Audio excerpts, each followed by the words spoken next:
Comenzamos la última sesión. We are beginning the final public session of this session, taking stock on European Memories, 8th edition. Most of you here know that taking stock on European memory policies is one of the projects of the European Observatory of Memory. From the beginning of our activity, trying to place importance on the capacity to generate synergies, to think collectively about a Europe that we think has to be respectful, with questions related to tolerance, democracy, respect for human rights. And this is why these conferences take place, and we are very happy to say that we are reaching this 8th edition in quite a consolidated way. In today's session, we are going to give voice to some of the entities that, such as the European Observatory of Memories, work and deal with memory policies in this European frame. And the idea of this, besides of knowing each other, is just to hear on, first of all, who we are, because we are going to ask you about present your institutions, so all the public can have this knowledge, and of course to share with us what are your main projects right now, or what are your objectives in this framework of the CERV project, Citizens, Equality, Rights and Values from the European Union.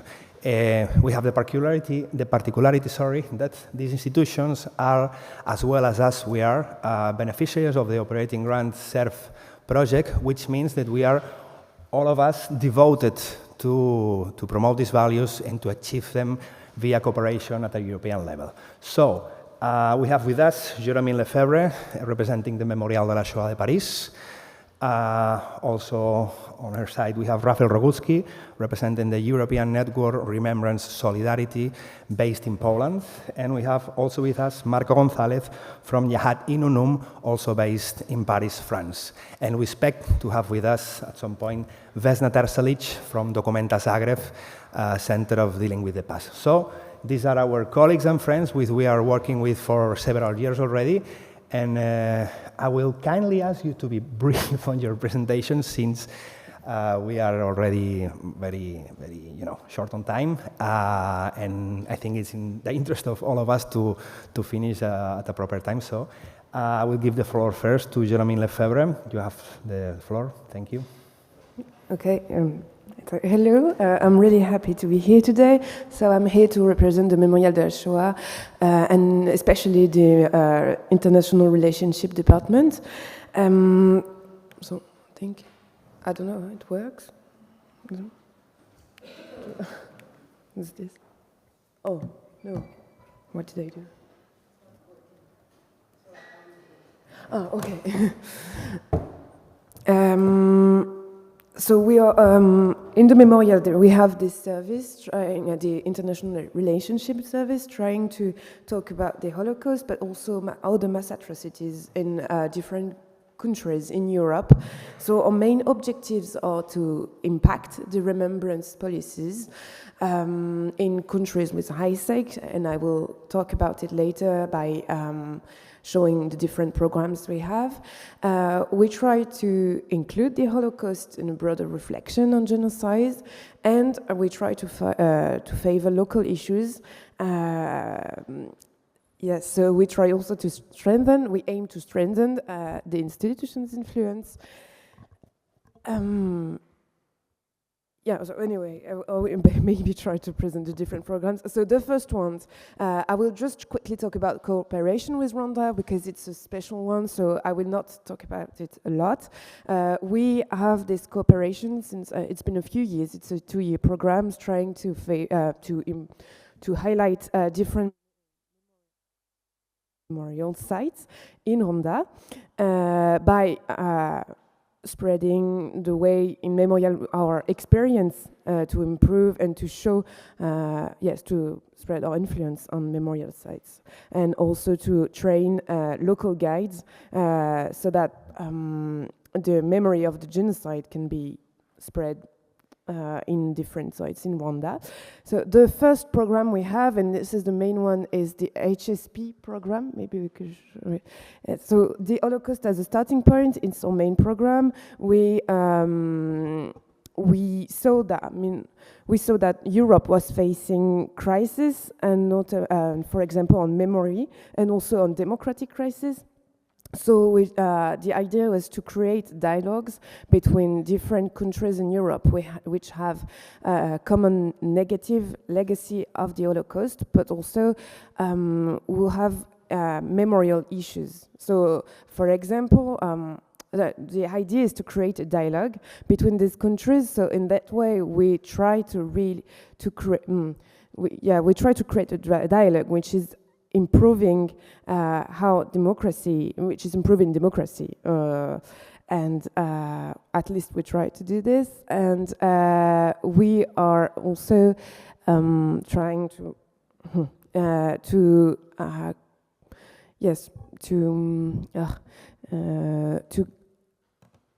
talk stereotypes and wrong ideas about the Holocaust. For example, I can take a quick example, maybe it'd be easier to understand. For example, maybe we can do the other. So here, I put all the dialogues we have. For example, we have dialogues between Ukraine and Poland, which have memorial issues on the Holocaust legacies. And in that way, we make them discuss. The idea is to make them discuss, and also by proposing workshops and historical lectures. And we try to we always work with local institutions on this to favor discussion. So we work with NGOs or Ministry of Education or local association, History Teachers Association, because the aim is we train teachers, mostly history teachers, because they are multipliers. So we're trying the people who speak, we either have international speakers or local speakers on this. So the training formats are always the same. It's 2.5 days, and they are, as I said, workshops and lectures, and we try to propose dialogues, periods. I mean, round tables, for example, so that people and teachers can express themselves and also talk about their issues, and which also propose a pedagogical content, so that teachers can be able to speak with their students about the issues they're facing, and the students' questions. We also have one site visit. It's linked to the Holocaust, so it can be a memorial site, for example, or museum, and I think that's it for the program. Maybe. So I put an example, but maybe it's not really clear. But maybe we can do the other next. Pictures, but and then for the next program, interrogating the never again. We spoke about it earlier, the never again question, and this is actually the aim of this program is to go further with the never again question, to see what's actually concrete questions, like real questions. What does it do in real in our daily lives? And we also aim, differently. I mean, it's different from the first program, because the first program I showed was aiming teachers, especially history teachers. This one is aiming mostly students and history students, so university students. But the content is, the format is a bit the same. It's also transnational trainings, for example, between Hungary and Romania. The aim of this project is to give keys to understand the news, also for students to. It's also thank you. It's also for students to understand and to notice, to be able to notice, to spot falsifications, history distortions, for example, which are really a current issue. And as the first program I showed, it was also to create bridges between students who don't really, we don't have many occasions to speak with each other. So that's it for the second program, and yes, I put, but it's too small either. So we also have, does it work?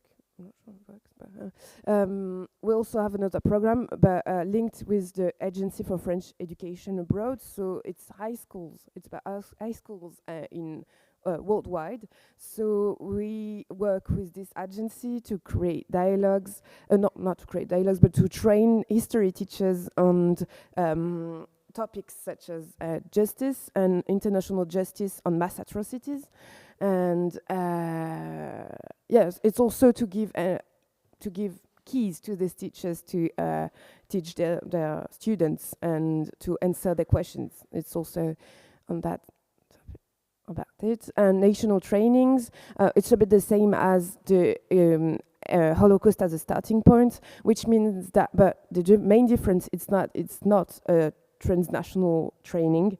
It's one country training. We have a special cooperation with Ukraine, especially since the war has begun. We try to remain present in Ukraine. So we were there in July in Kiev, and the aim is also to strengthen the Holocaust knowledge, to answer the teachers' questions, to also to spot falsification and distortion, but for example, by explaining and trying to analyze local heroes, for example, war heroes, which and their behavior during the war, for example. And we also have something national training in Portugal and in Italy. We have always had a special relationships with Italy, with a permanent representative. And I think that's it. That's it. I'm sorry, I may not have been very clear at the beginning, but yes.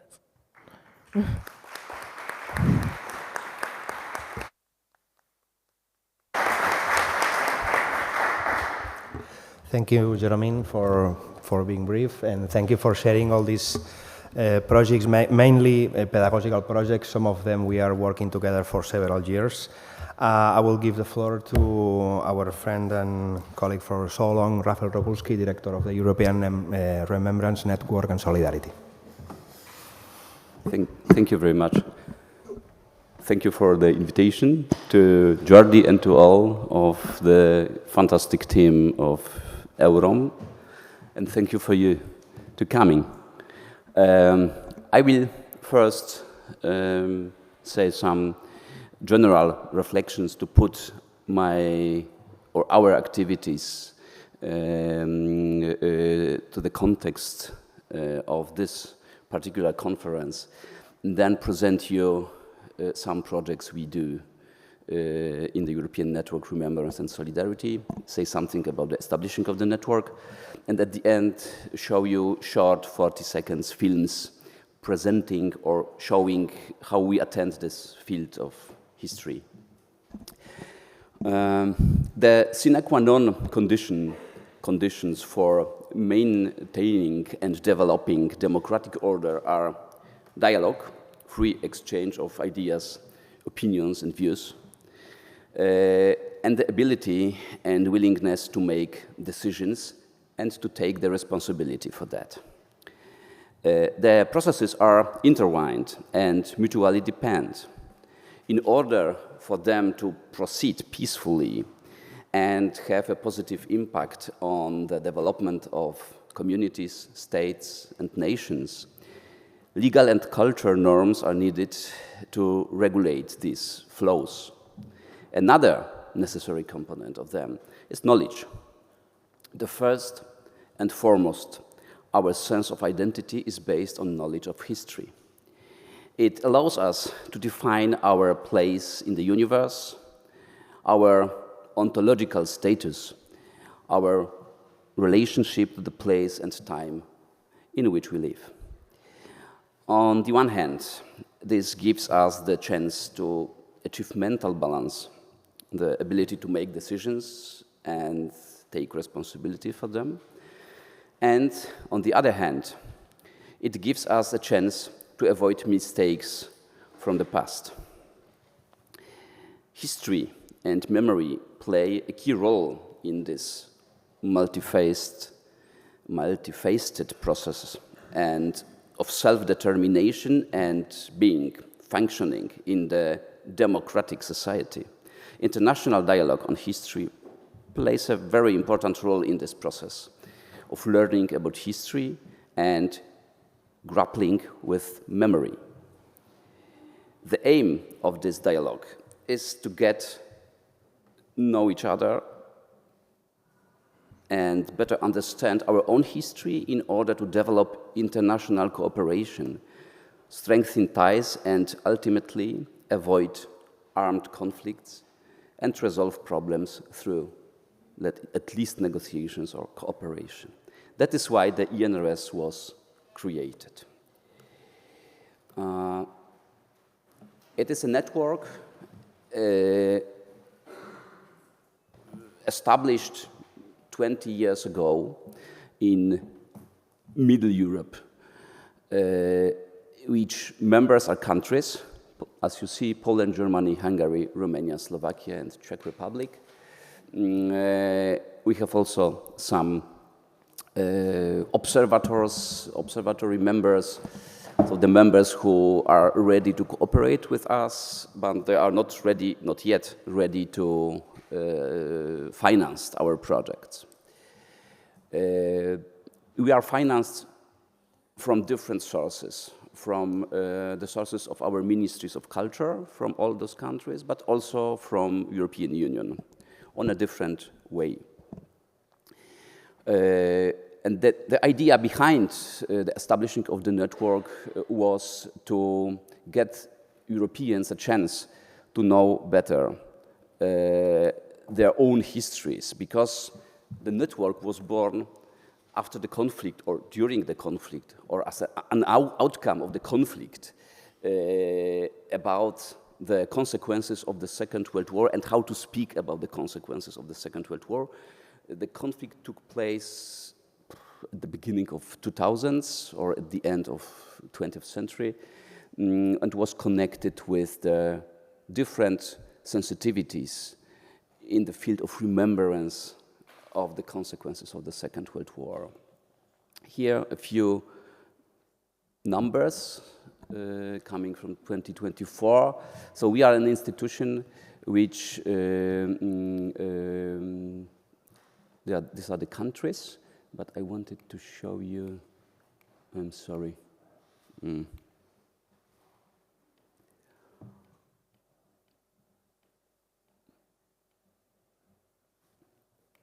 Okay, I don't see another slide, but okay.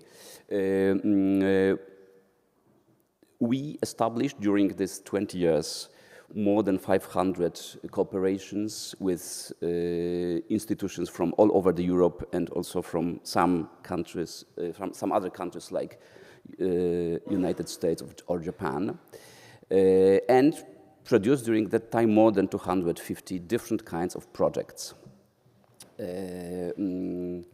As you see, the cooperation with 43 countries on the different levels. Sometimes it is the level on the public, with the public sphere, sometimes with not public sphere.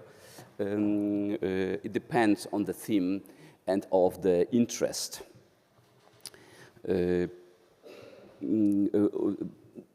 We cooperate together with academia, we cooperate with institutions dealing with dissemination of knowledge about history of 20th century.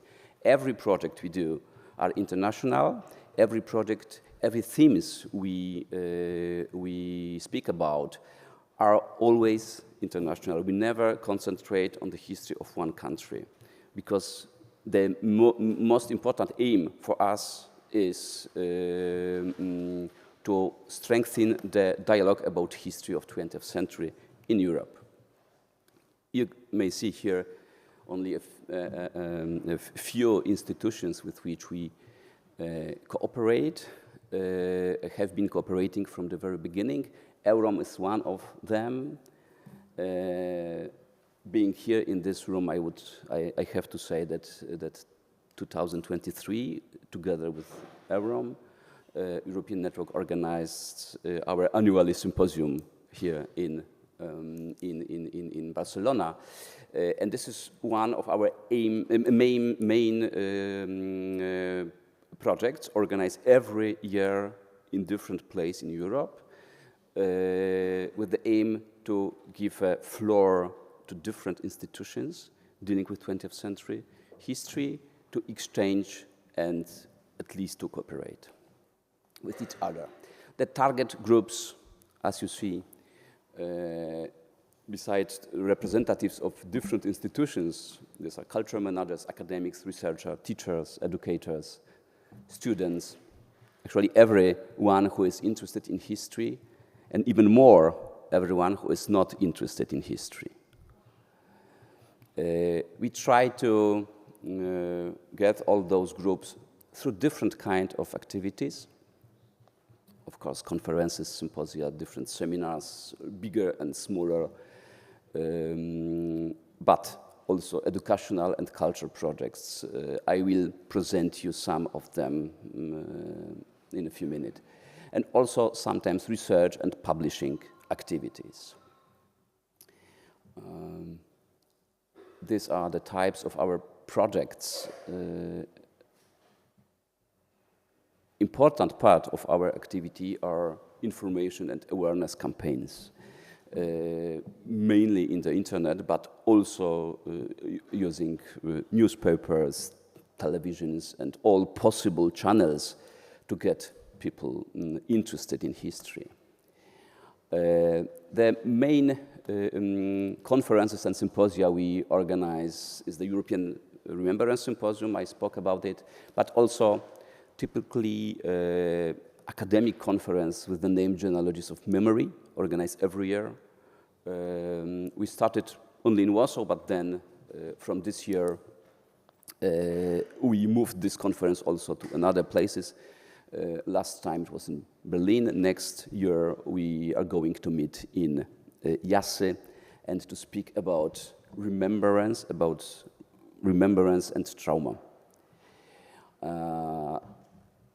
But we cooperate also in organizing of different conferences with other academic institutions as a non-academic partner.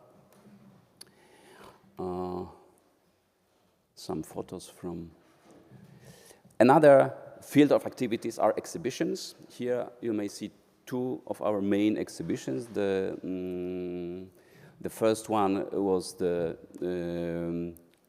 after the Great War exhibition, traveling exhibition, which was presented in 30 places in Europe during 5 years.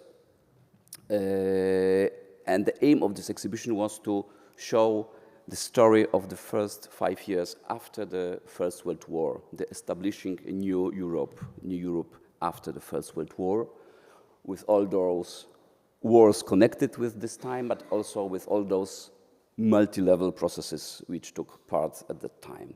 Another important, much smaller exhibition, prepared among others also with the partnership with Mémorial de la Shoah, but also with other institutions from other European countries, is the exhibition Between Life and Death, the stories of rescue during the Holocaust, which has been presented for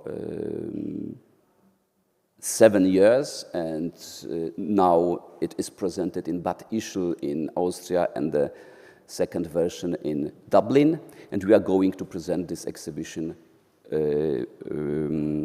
next year in different places in Great Britain, but we will be starting also the presentation in United Nations in New York. Then the educational projects. There are different types of project. Every of those is always connected with people coming from different countries and being invited by us and doing something together at the memory places. High story lessons, as the first, is an online presentation of the materials to teach and to learn history, which helps all those projects to be developed. Sound in the silence, in between, and freedom of speech beyond borders. 3 different types of projects. Sound in the silence is a project which takes place always in the memory place which is connected with very painful history. For example, previous concentration camps. We invite pupils from four countries with their teachers to come and to be confronted with the history and then to prepare during the artistic workshops and performance. And then at the end of the project to present this performance.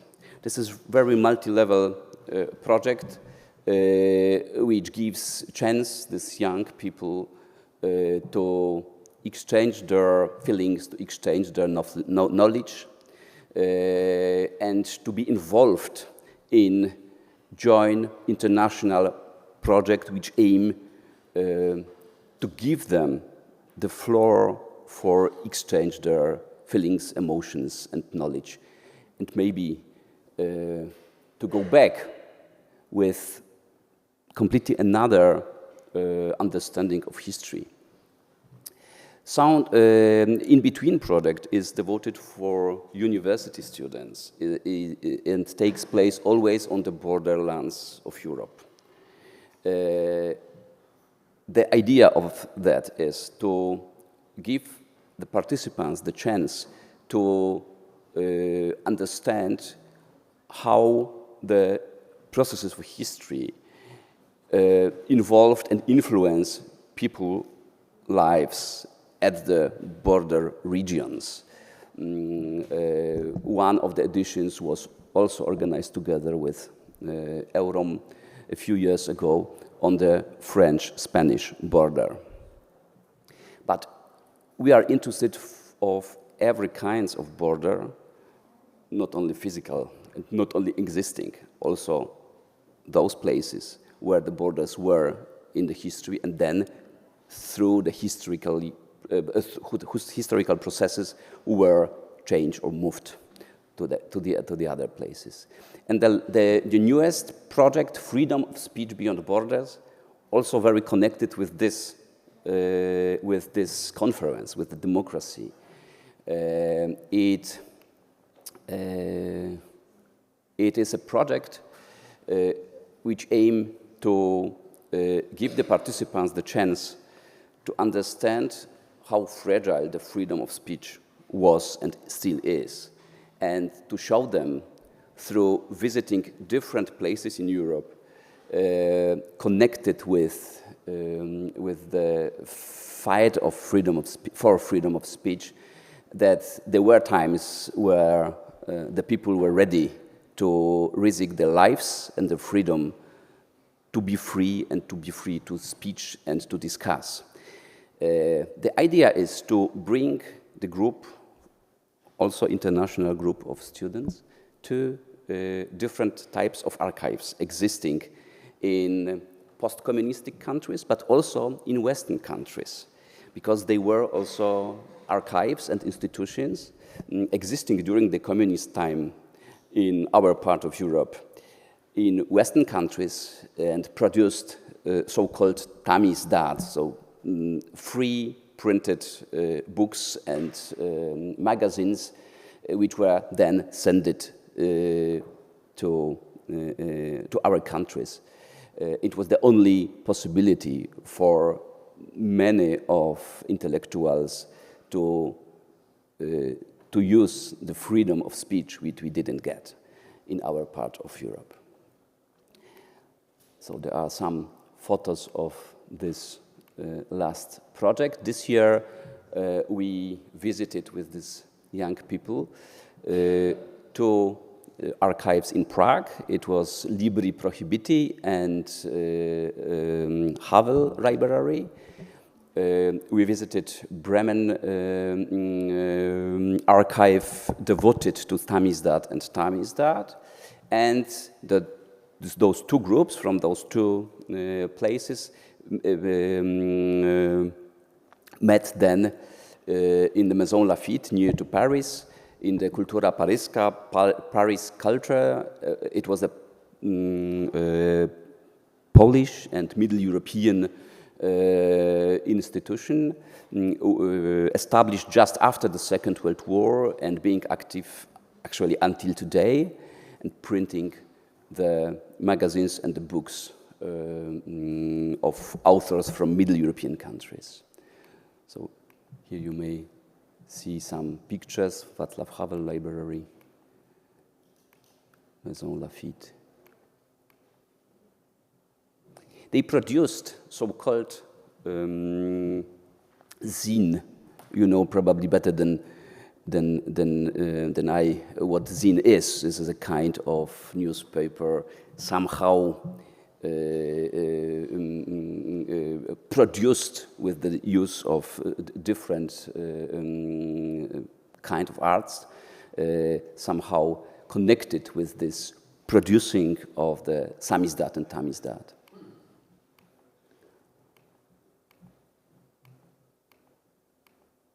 As you see, we try to make history interested, to give young people a chance to touch history and to be closer of that. There are also some information campaigns. At the end, I wanted to show you. The first one is the Remembrance 23rd August is the European Day of Remembrance for victims of totalitarian regimes. And I will show you at the end of this presentation the short film. We produced every year 2 or 3 such films about victims of totalitarian regimes. This one, which I choose for this presentation, is quite positive, but not everyone, and it's such positive like this one. Then Memento 27 January, the European Holocaust, International Holocaust Remembrance Day, and sometimes whole year campaigns like, for example, 80 years after Second World War, 80 years after, the whole year campaign because of the anniversary of the end of the Second World War. Here are some presentations. For example, here, this is a film made from pictures drawn by, or in Auschwitz. There were many artists, and there is a huge presentations of different kind of arts from Auschwitz. We make use of that also. Here, the 23rd of August, and it will be the film which I want to present here. You see different kinds of activities connected with the same campaign. We are not only in internet, but also on the streets.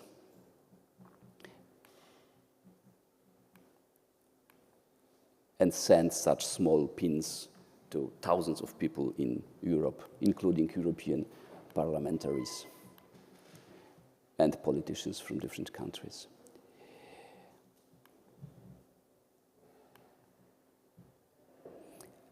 And the last information, we are open also for your activities. And here you may see Grandparents, Grand Stories is a contest open for different types of, for people with different activities, for journalists, for students who want to be a part of this project, who want to send us their stories and to present it. And maybe at the end, it's okay? Maybe those two films at the end. Yeah.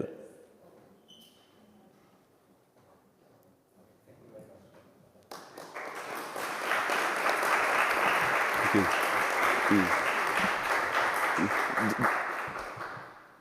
Human World. A short guide based on the works of Jan Kross, an Estonian writer. Be a member of a family, a team, a fraternity, a neighborhood, not a crowd, a mob, or a clique. Love your language, cherish your tradition, respect all the people you meet, regardless of their background. Try, fight, struggle when you can, but when you simply can't, learn to compromise. You are of no use to anyone if you're dead. Don't leave, stay put. Be where they force you to be. Stay there, like an iron pin in the body of the empire. Jan Kross was a genius storyteller who put Estonia on the literary map of the world. A prisoner of German Nazi occupants, a slave in Russian Gulag, he returned to his hometown Tallinn and put his talent to work. In a long-term game of cat and mouse with Soviet censorship, he managed to inspire millions. He remained human. He survived 2 totalitarian regimes and lived to enjoy Estonia's independence. Remember him.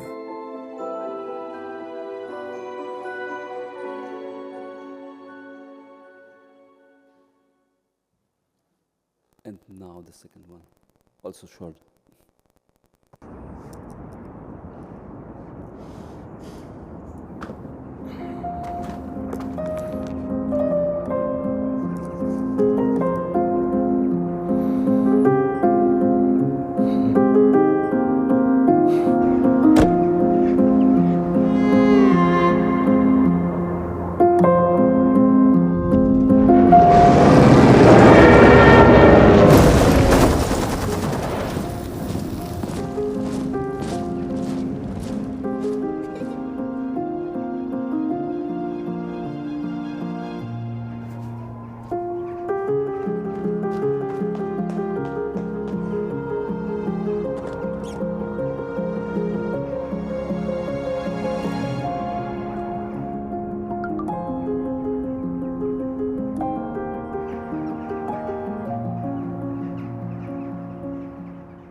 As you see, we try to connect different generations. Thank you very much. There are also much more other projects, but it's not the time to say everything about them, but I'm ready to answer the questions or to cooperation with anyone who is willing to do that. Thank you. Thank you very much, Rafael, for this.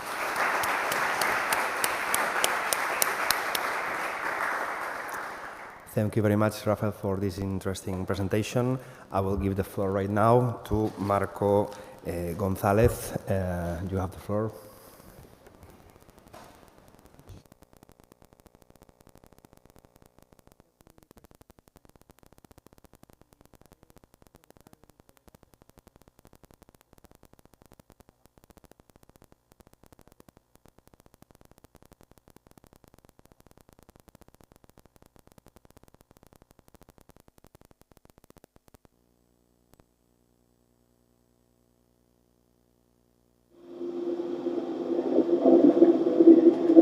Tout a commencé dans un petit village en Ukraine, Rwanda.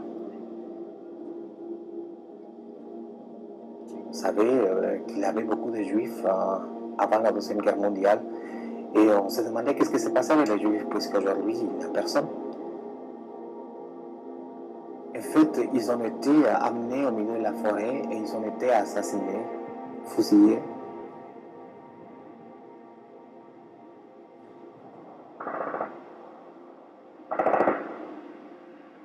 Et puis on a découvert que les Juifs n'étaient pas enterrés, que personne ne savait où c'était, que personne ne voulait parler, que tout le monde disait il n'y a jamais eu de fusillade.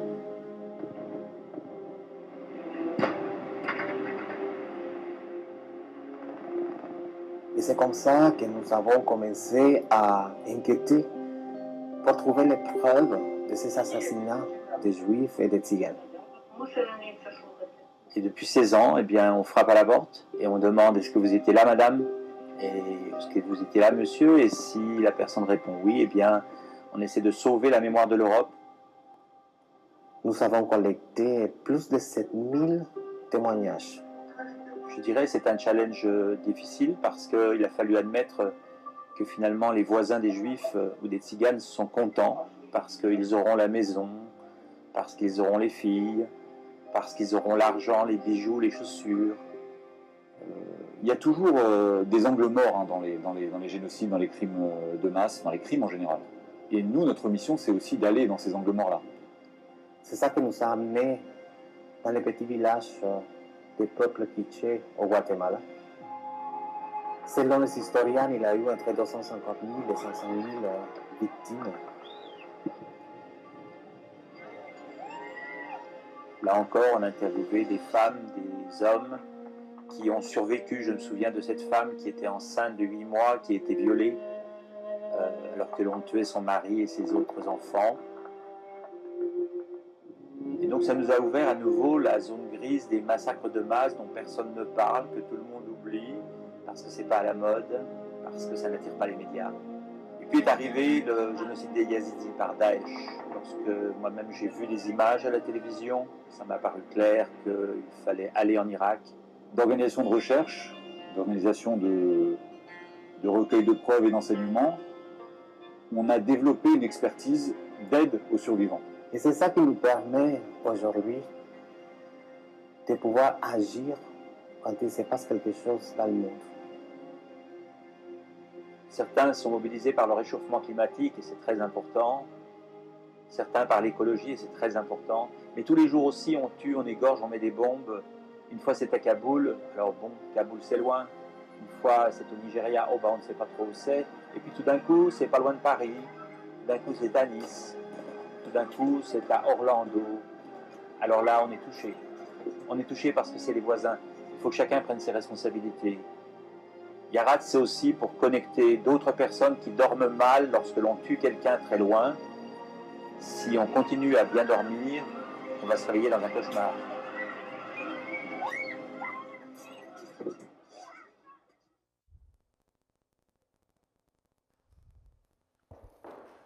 Muchas gracias. No sé si puedo acceder a la presentación.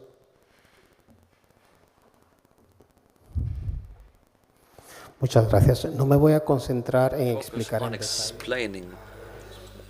Well, you can take information from this presentation, but I will, present the work done in our organization, 20 years keeping memories. We have to take a step back. Vale.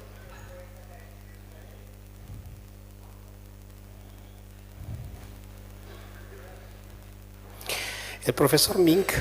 Professor Ming spoke in the morning about European memory and how European memory is fragmented between the East and the West memories. And precisely he spoke about the work of the organization, about this research done to collect the part of the Holocaust which is not so widely known. When we think about the Holocaust, we immediately think about killing fields, we think about deportations, we think about gas chambers, but the east of Europe, after Poland, till near Moscow, the Holocaust was not done in such a way. The Holocaust was done mainly through the shooting actions. They have the Einsatzgruppen units that went to each town in Eastern Europe with the only mission of exterminating down to the last cell of a Jew that could be found in those towns. The work that we have done for the last 20 years is to collect the memory not of the survivors, not of the perpetrators, but the neighbors' memories, those that were children and teenagers and who saw how these massacres happened. And this way we could document each one of the killings done in these towns against Jews, against Rome, and against many other victims that these neighbors talk about in their memories from their childhood. As you can observe here, we have a team of professionals. They are young people, but we are facing the same problem as with the case of the survivors of the Holocaust. These people are over 90, and we have less and less of these witnesses. And this is a way to save this European, Eastern European memory through the memory of those people who could see the killings and the massacres of Jews and Rome people in their towns. Here you have figures of what we have been working. In the video we talk about over 7,000. Last year we reached over 8,000 witnesses documented on a video format, and that well, we have accessible for people to consult. This has changed the perspective of history, and there's also a question how much the oral memory is valid. In the case of our work, it's always documented with archives, Soviet archives or German archives, plus the witness of the people to have a more thorough understanding of what these massacres were like. We work in different regions of the world for the transmission of what we have understood. We work in Europe, we work in Latin America, and we work in the US, particularly with universities. And it's not only a matter of teaching history as part of the history, but how we can implement this understanding, these learnings of what we have understood through our research in order to use it in the current moment, in the current time. With young university students, we go on a 5 or 6 days trips to Eastern Europe so that they understand not the memories, because we sometimes have the remains of the concentration camps in the Eastern European zone, and we have to understand that these shootings were done in the middle of the forest, and oftentimes there is absolutely nothing but some information in the records and the memory of these children that now can take us to the places where these common burial sites are. The idea of working with the university students, it was good so that they can understand the mechanism of a genocide that was established in Eastern Europe and that unfortunately is still reproduced currently in different parts of the world.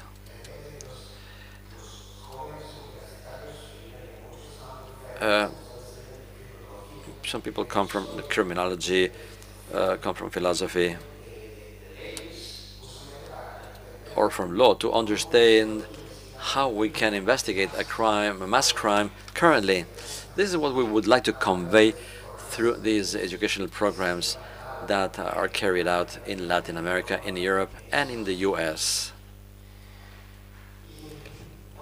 Well, something which is important, I think, is to offer accessibility to these informations that we have collected for the last 20 years. And we have an interactive letter. It's called In Evidence. It's access free. Where we have located each one of the sites that we have investigated, where if you go to the website of the organization, well, you can get into each one of these places and see an extract of the video, an extract of the witnesses, and understand what happened in each one of these towns. These are the statistics that I'm not going to repeat because you have it there.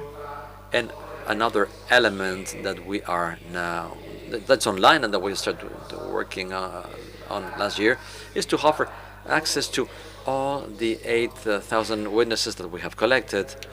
It's not just a private collection, it's a collection that should be used precisely to study it. These 20 years that we have devoted to this work is to do the research. We're transforming these resources so that they can be used in educational programs, but also so that it can be accessible to most people. And let me now finish with something that is important to know. This investigation, this research, the way we have carried it out, and that has been conveyed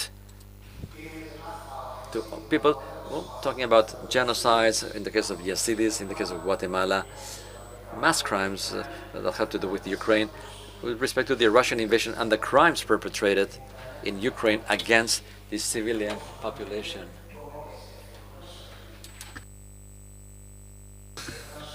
Well, we have soldiers, they rape women, kill men, and they put them all in common graves. This is a work done. This is something that we did with the witnesses that saw who perpetrated these crimes. And, well, this will allow us to take to court to the soldiers who raped, who killed the man in that particular town, so that we can, punish the perpetrators. But at the scale of those that really perpetrate the crime, something that changed greatly between the Holocaust some 80 years ago and currently, the crimes in Russia, everyone has a telephone, a cell phone. Everyone can take pictures or video clips, and these have been evidences that are accompanying the witnesses of these people who saw the crimes with their own eyes. So I told you about our work in our organization and how this offers or this contributes to the European memory. These are the challenges that we have, which is conveying that information to the new generations. Thank you.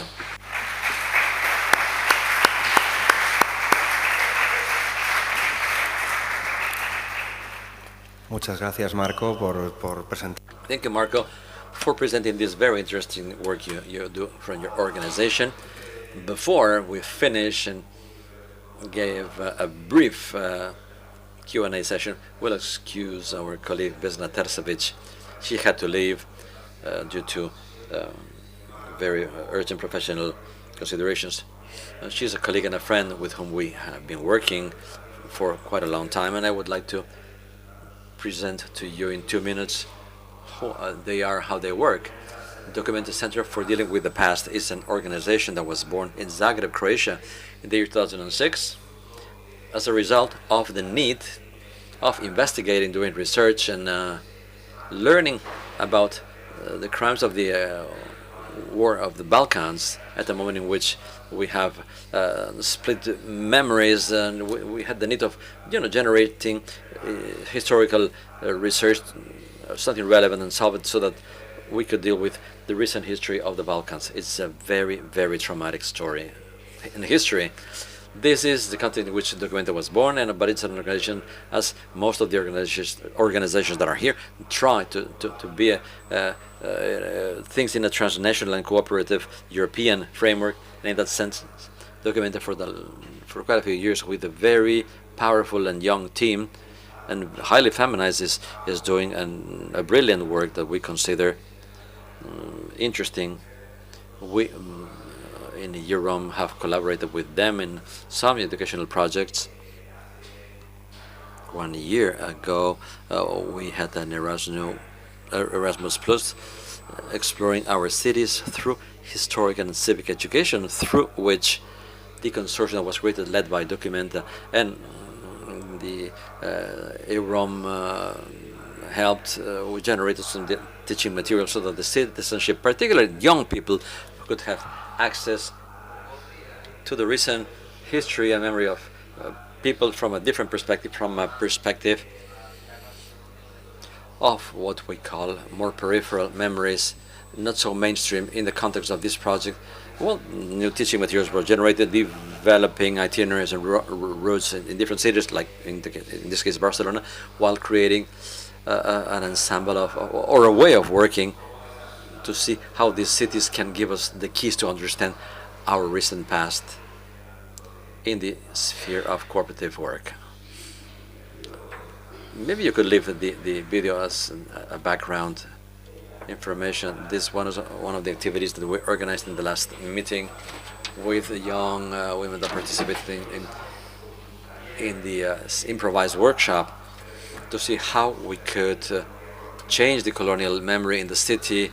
Here we have a statue of Joan Weil, one of the prominent bourgeois people of our city and our country, known for having dark colonial businesses, and we create some strategies and actions, some performative actions to approach the memory of this man, Mr. Joan Weil, a complex and highly criticizable memory, to the citizenship.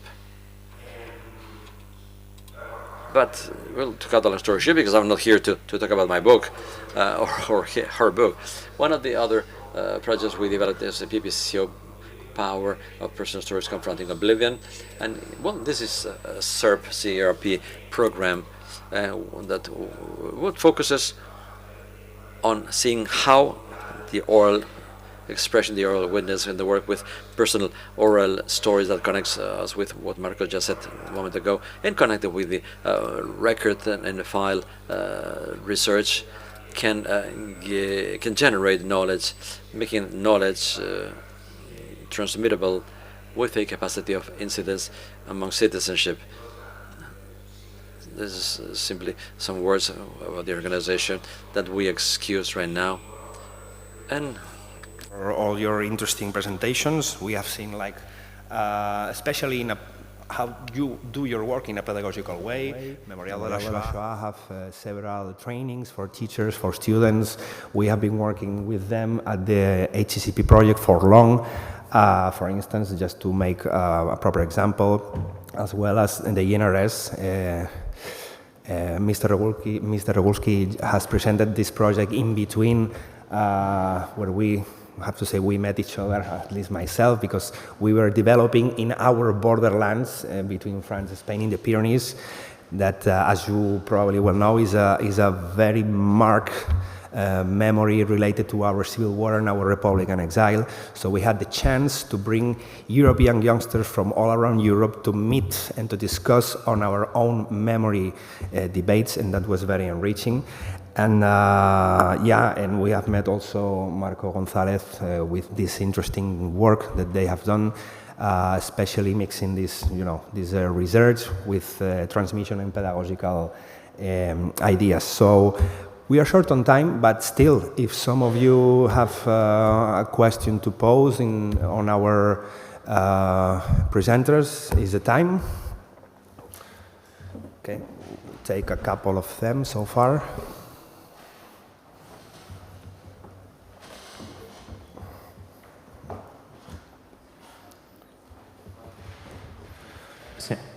¿Se me escucha? Sí. Lo que querría preguntarles es un poco complejo. Entonces, si me permiten hacer la pregunta en castellano. Bueno, primero agradecerles su ponencia y su trabajo en general a la hora de poner en contacto, ¿no?, estas memorias con la sociedad. La pregunta la dirijo especialmente a Marco González, pero la hago extensible a todos, pues el Holocausto, que es sobre lo que me gustaría preguntarles, lo tratan como una memoria muy central, todos los ponentes. Y es que han hablado, ¿no?, y se lo agradezco y felicito por ello, about how victims also consider witnesses, not only Jews. You consider the Rome people and other groups as victims. When communicating all this to society and expanding this condition of the victims, I feel a conflicted feeling.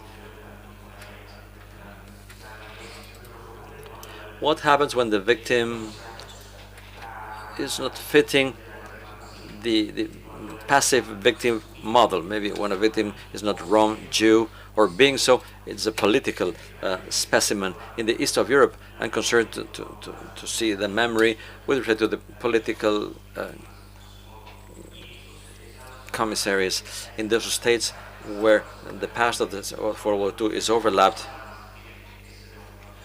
which is also overlapped by the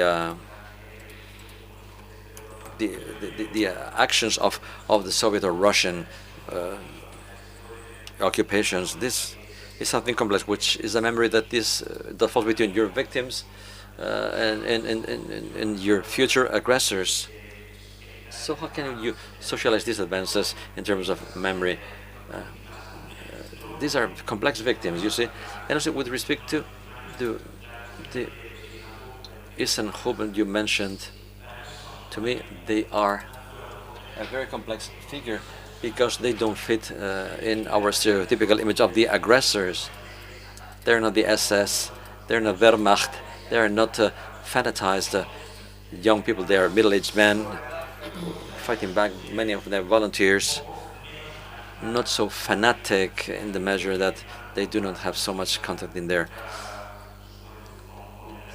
During their youth, connecting with the regime, but they are willing to be part of this terrible situation, and they receive an important local collaboration when perpetrating their actions in the East, where they do not have a state apparatus that offer the possibility of building the technical killing, or when you have to do it in a more personal way, and therefore more complex, because ultimately they are shot to death in the forest and they kill them anyway. That relation with death is more direct, but they participate, and they are also our neighbors. How can you work on that to communicate? This is all I wanted to ask you. Thank you. Muchas gracias por tu pregunta. Thank you for your question. Well, first of all, there's a lot of work, memory work that we have to do. Our organization that I lead has focused in the last 20 years to document this part of history, history that happened 80 years ago, but evidently we've had wars and we've had mass crimes, particularly in Eastern European countries. That needs to be researched. We need to do some memory work there. We cannot do it all. We are actually finishing this work, which was quite urgent, because the witnesses are now dying one right after the other because of age concerns. And I think that the European Union were open to this topic to be able to work with respect to what happened more recently, particularly in the Balkans. That would be very interesting. And also with the Eisengruppen, well, it's incredible to know how an ideology can motivate a person to kill somebody else. We have to understand that when there's a genocide, that means that it is legal to kill the other, to kill the victim. In the case of Holocaust, it was legal to kill a Jew. No matter who he or she would be going to jail. You would go to jail if you assaulted someone, or if you stole somebody else, something from somebody else. But killing a Jew, that was not a crime. We have postcards that these people sent, people from the Eisengruppen, to their families, and they said, "My dear, today we killed 10 children hitting their heads against the tree." Well, what would happen to our children if we hadn't done that? What would have they done to our children when they grew up? And then when another part stops being human and there's some element of biology, and in your head these things or these people are not considered as human beings, then you are capable of killing with no remorse whatsoever. And in Eastern European countries, since things happen the way they happen, this was the way to exterminate these groups of people during the time of the World War II, till the Soviets started progressing to fight against Germans. That this was legal. And whenever something is legal, sometimes I wonder, had I lived in that time of history, knowing that if I helped a Jew and I would hide this person in my house, I would expose myself and I expose my family, because there was no mercy if you were helping Jews or Roma people. So this is a matter of humanity and ideology. When you analyze what was happening in Rwanda, well, quite the same. When they killed the Tutsis, first, they had an ideology that they said they were cockroaches. They said they are not human. At the moment in which you see your neighbor as someone who's not human, that's an insect, well, there's no remorse, and you step on his head, you kill the person.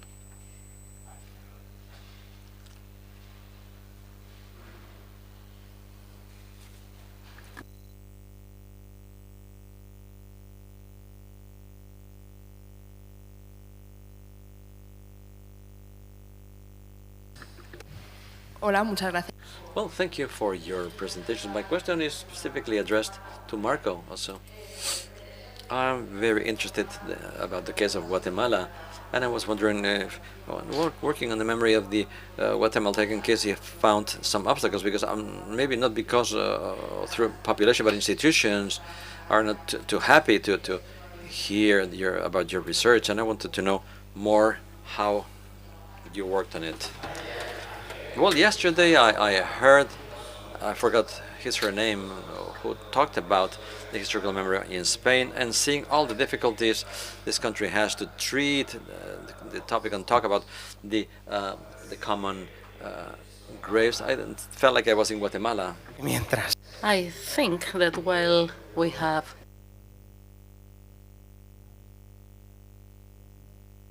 while the perpetrators do exist this memory, then all the obstacles are very similar to the ones you face here in Spain. Guatemala is such a small country that it's a taboo to speak about this. So it's exactly the same we were listening to yesterday. Same problems we've been facing in Guatemala, and then we have been working with the same method. There are some archives that we have found in part of the libraries that collecting testimonies, and we are doing exactly the same with interpreters, people who have read the archives, and we are going to interview all the survivors. So it's a question of documenting these testimonies in order to understand the different mechanisms used by these peoples, where there were killings and the ideology of one side and the other was being imposed. Because in Guatemala, those that were in the middle of the conflict were indigenous peoples. The guerrilla on the one hand, and they say, well, the guerrilla, if I need these hands, we kill 5 men, and the 5 remaining come with us. And they were doing exactly the same. So it was a very vulnerable population coming from an ideological war, which was not their war. And unfortunately, there were killings of people from one side and the other. This is very complicated. Thank you very much, Marco. So we call it a day. Thank you very much.